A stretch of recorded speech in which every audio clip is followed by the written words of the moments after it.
నమస్కారం అందరికీ. నేను ఈరోజు మీకు చెప్పబోయే కథ కాదు, నిజంగా నా జీవితంలో జరిగిన సంఘటన.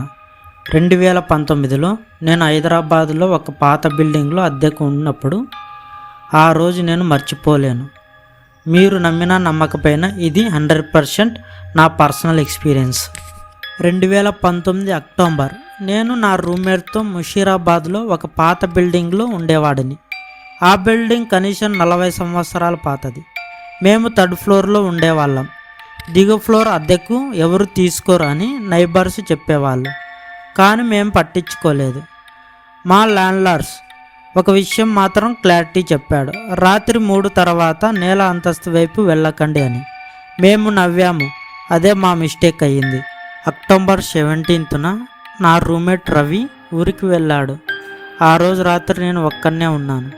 రాత్రి 2:45కి నాకు దాహంగా అనిపించి కిచెన్లోకి వెళ్ళి నీళ్లు తాగాను. అప్పుడే నాకు ఒక శబ్దం వినిపించింది. కింద ఫ్లోర్ నుంచి ఏదో డ్రాగ్ చేస్తున్న సౌండ్, గిరుతున్న శబ్దం. నేను స్ట్రేక్ కార్డ్ అనుకొని ఇగ్నోర్ చేశాను.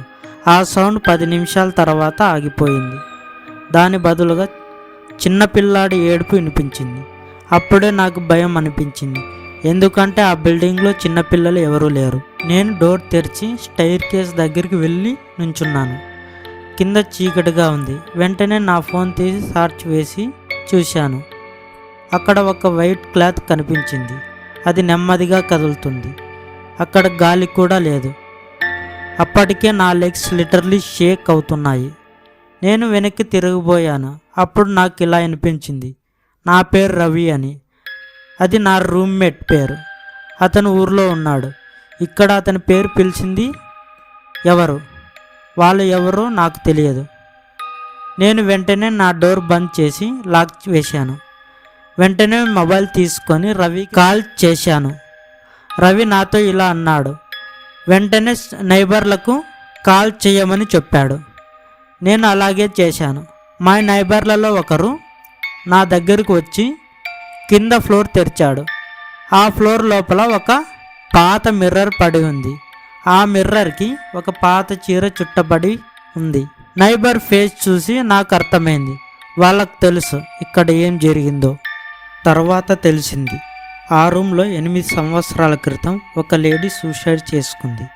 ఆమె కొడుకు పేరు రవి అని. ఆ మిర్రర్ ఆమె రోజు చూసుకునేది.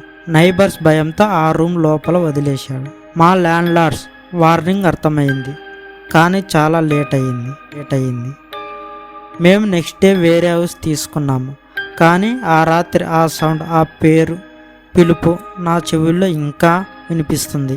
మీకు ఇలాంటి ఎక్స్పీరియన్సెస్ ఉంటే కామెంట్లో చెప్పండి. నిజంగా ఉన్నాయా లేదా అని ఆర్గ్యూ చేయకండి. నేను అనుభవించాను, అది చాలు. ఈ వీడియో నచ్చితే లైక్ చేయండి, సబ్స్క్రైబ్ చేయండి. మళ్ళీ కలుద్దాం నెక్స్ట్ రియల్ స్టోరీతో. జాగ్రత్తగా ఉండండి. రాత్రి 3 గంటలకు ఎవరైనా మీ పేరు పిలిస్తే తిరిగి చూడకండి.